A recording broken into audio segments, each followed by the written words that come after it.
Hola, buenas tardes, profesor. Somos el grupo 7 y vamos a explicar los principios sólidos. Este grupo está conformado por Señor Zambrano, Alejandro Emilio, Reyes Bailón, Yami Adrián, mi persona Villela Sayor y Ramiro, y Zambrano Reyes Leodán. ¿Qué pues? Bueno, empezamos con el principio abierto-cerrado. Este principio recomienda que nuestras clases, módulos o funciones estén abiertas a la extensión, pero cerradas a la modificación. Es decir, que nuestro código tiene que ser escalable. Si en un futuro queremos extender una funcionalidad o queremos que hayan nuevas funcionalidades en nuestro sistema, que sea posible poder extenderlo. En este caso, cerrar la modificación porque las funciones o las clases que ya sirven, que ya están codificadas y que ya tienen sus funciones en sí, no deben ser modificadas porque si las modificamos, posiblemente puede que den errores o bugs, por lo cual es mejor que si algo sirve dejarlo como está. Bueno, pues un caso básico sería en un sistema de pagos en el que hoy en día se acepten pagos con tarjeta y que de aquí a mañana si se quisiera agregar un método de pago como PayPal, que sea posible sin necesidad de modificar el código del método del método de pago con tarjeta. Bueno, pues y en el ejemplo de caso de uso de nuestro proyecto tenemos como principio, o sea, como ejemplo de caso de uso, la clase de cargar datos que sí tiene aplicado este principio de abierto-cerrado. Bueno, pues en este caso cargamos datos CSV, que pues en este caso sí está correcto, ya que funciona y carga los datos correctamente. Y pues si en un futuro quisiéramos, supongamos, cargar datos JSON o otro tipo de archivo, sí se puede hacer si creamos otra clase sin necesidad de tener que modificar el código que ya tenemos. El código que ya tenemos. A la derecha vemos que tenemos un ejemplo de cómo se vería el código con el principio no aplicado, que en este caso tenemos la clase cargar datos. Y en esta clase cargar datos vemos que manejamos sentencias if y else, en el que va a verificar si el tipo de archivo es CSV o JSON.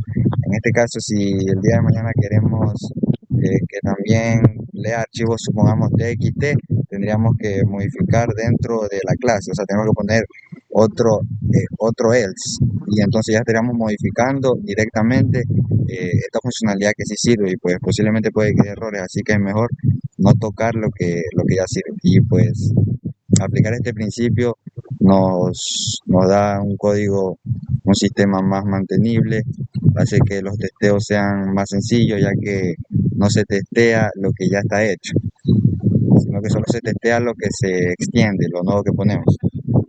Entonces, pues eso todo de mi parte. Ahí sigue mi compañero. Ya. El DIP o el principio de inversión de dependencias es, como dice, un principio que se busca en reducir el acoplamiento entre los módulos del código. Este se basa en los módulos de nivel alto, que esto es lo que hacen es de dar un detalle, bueno, más dicho, sí, un detalle, y los que son de bajo nivel buscan una acción.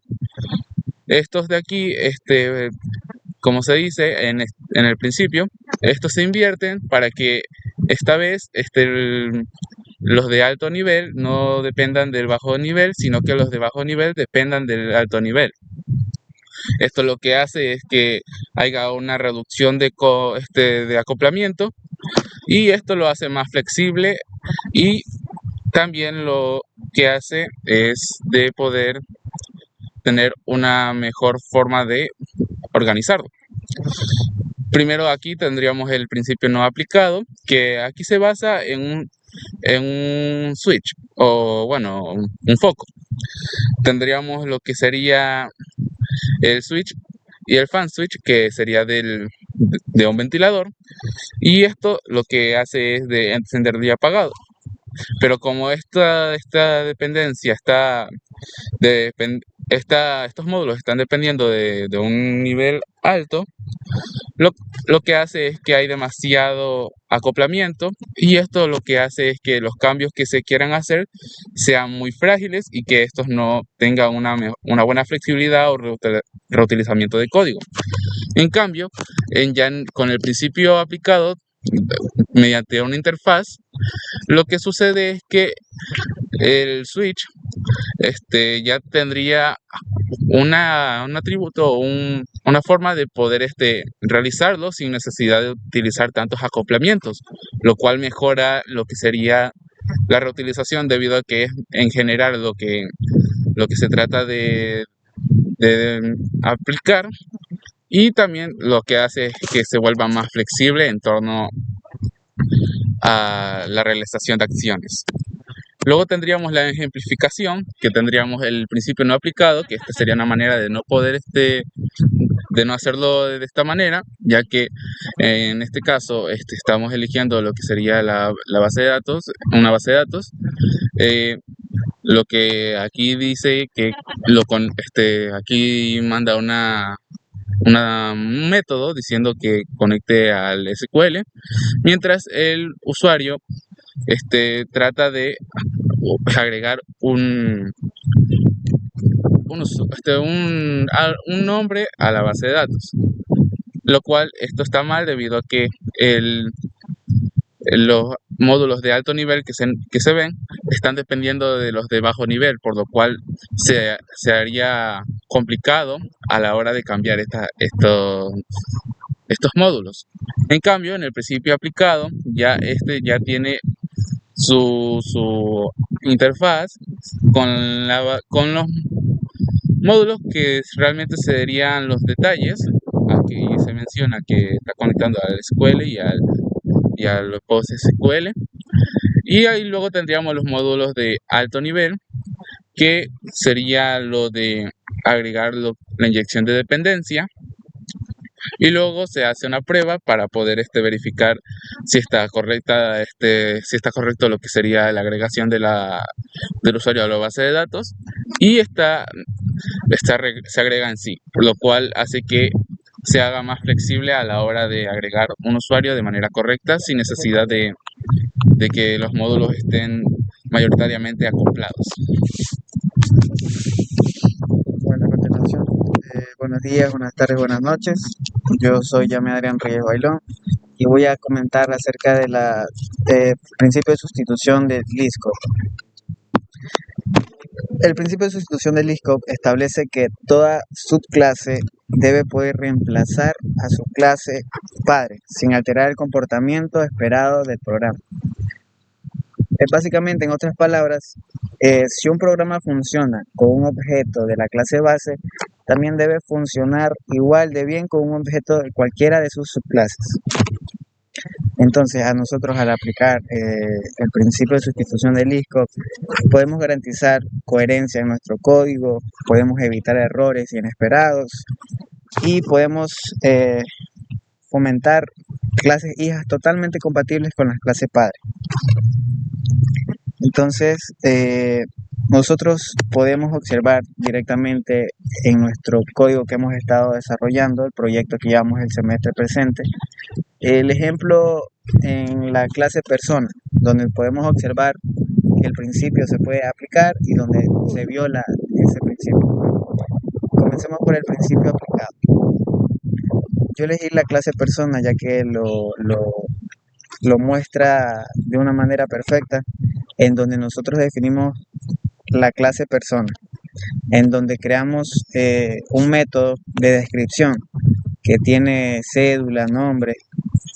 Entonces, al nosotros agarrar esa descripción e implementarla en una clase estudiante, heredamos la clase persona. Y es donde nosotros podemos implementar esos métodos con este principio, ya que la clase tiene como base persona. La subclase, que es estudiante, implementa correctamente el método de descripción. Entonces, lo que hace aquí el programa es esperar a una persona. Entonces, esta clase padre tranquilamente puede recibir una clase hija, que puede ser estudiante, recibe a estudiantes sin problema. También puede recibir administrador, docente, exacto. Por ahí va la explicación de lo que es este principio de sustitución. Entonces podemos también ver que el comportamiento del sistema se mantiene estable y no rompe nada del funcionamiento. Entonces por eso aquí nosotros deducimos que sí se aplica el principio del ISCO. Luego nos vamos a lo que es el principio no aplicado, que es donde nosotros violamos este principio. En este código nosotros tenemos la misma clase persona con la misma descripción de cédula y nombre. Pero nosotros creamos aquí un método de acceder al sistema. Esto ya es una condición que nos está poniendo nuestro código. Pero bueno, luego tenemos la clase administrador que hereda de la clase persona. Y luego también el estudiante, pero aquí hay unas dos diferencias que hacen que se viole este principio. La clase base, que es persona, promete que cualquier persona puede acceder al sistema, pero esa es la condición. La subclase, que es administrador, sí cumple esa condición que nos está dando la clase padre. Pero aquí ya vemos que la subclase estudiante no cumple la promesa de la condición, básicamente, de lo que es la clase padre. Entonces, vemos que ya nos está faltando esta condición, que en lugar de permitir el acceso, nos lanza una excepción. Entonces aquí ya es donde se rompe el comportamiento esperado del programa. Vemos que hay un cambio y la ejecución del código en general ya cambia totalmente. Y aunque estudiante es una persona, o sea, tiene todo el derecho de poder adquirir todas esas descripciones, no puede sustituirlas sin causar errores, ya que tiene esa condición de acceder al sistema.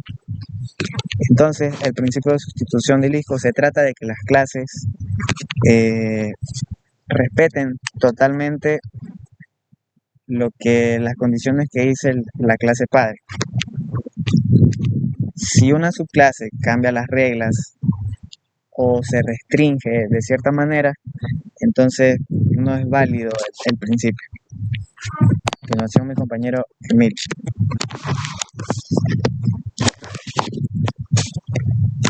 Bueno, yo les voy a hablar sobre dos principios, el Single Responsibility y el de interfaz. Bueno, ¿qué tenemos como Single Responsibility principio? Este es un principio el cual nos dice que nos establece que una única clase solo debe que cumplir un objetivo en específico y debe tener solo una razón para poder cambiarlo. Es decir, que la clase que vayamos a usar solo va a ser implícita para una cosa. Razones por las cuales es importante este principio. Por ejemplo, al momento de que nosotros en nuestro sistema quisiéramos usar un mantenimiento, se nos facilita al momento de buscar la clase, el código y cambiarlo directamente desde ahí, sin tener que ver todo lo que hace esa clase, por ejemplo. Por ejemplo, aquí tenemos lo que son los principios no aplicados y principios aplicados mediante casos de uso. En principio no aplicado tenemos una clase empleado, la cual cobra clientes. Aquí no se aplica lo que es el principio de simple responsabilidad. Pero tenemos un principio aplicado, la cual crea dos clases que van a hacer necesariamente lo que hace empleado. Una clase cajero que va a cobrar clientes y una clase reponedor que va a reponer el stock. Esas dos clases van a hacer lo que hace el empleado básicamente, pero implícito. Después tenemos la amplificación del código dentro de nuestro proyecto de POP, en el cual, en este caso, yo escogí lo que es el principio no aplicado de la clase cupo. De la clase carrera, en la cual nosotros usamos la clase carrera y esta cumple varios métodos, por así decirlo, lo cual es un principio que no se aplica en el single. Pero cuando ya está aplicado, en esta se crea que en la clase carrera van a haber dos clases aparte, que la clase carrera lo que va a hacer es agregar segmentos nomás. Después tenemos otra clase llamada cupo manager, la cual va a obtener cuánta cantidad de cupos disponibles hay, o sea, todo lo que es respecto a los cupos. Después tenemos una clase Career View, la cual nos va a permitir mostrar todo lo que se vea en esa carrera, ¿no? Que si cuántas ofertas total tiene, cuántos cupos disponibles tiene y cuántos segmentos. Después tenemos el principio de interfaz segregación principio. Aquí nos dice que este principio, las clases deben, o sea, las clases que tienen muchos métodos, por así decirlo, que son grandes, deben que ser interfaces más pequeñas y específicas. O sea, tienen que implementar que éstas sean más detalladas, que no sean tan enfocadas a lo complejo, sino que a lo sencillo. Un ejemplo por aquí tenemos en caso de uso, que son los principios no aplicados y el principio aplicado, en el cual tenemos una interfaz pájaro, la cual la detallamos a pingüino, avestruz y loro. Pero en el principio aplicado tenemos que el avestruz es un corredor y pertenece a un pájaro simple, asimismo como el pingüino, que es un nadador. Y después tenemos lo que es el loro, que también corresponde a un pájaro simple y es un volador. Dentro de nuestra ejemplificación del proyecto de POM, en este caso escogimos la carrera de segmento, la cual tiene su principio no aplicado al momento de tener muchos métodos los cuales se pueden agregar interfaz mediante lo que son clases abstractas, en la cual no hacemos uso de eso. Pero en el principio aplicado hacemos ya uso del criterio del abstracto método y usamos lo que son las interfaces, en la cual creamos clases y criterio y calculadora de cupos y la clase segmento como tal, en la cual nosotros le agregamos todos esos criterios, es decir, las interfaces ya creadas, para que funcione de una mejor manera y se aplique lo que es el principio de interfaz segregación. Y con esto sería todo. Muchas gracias.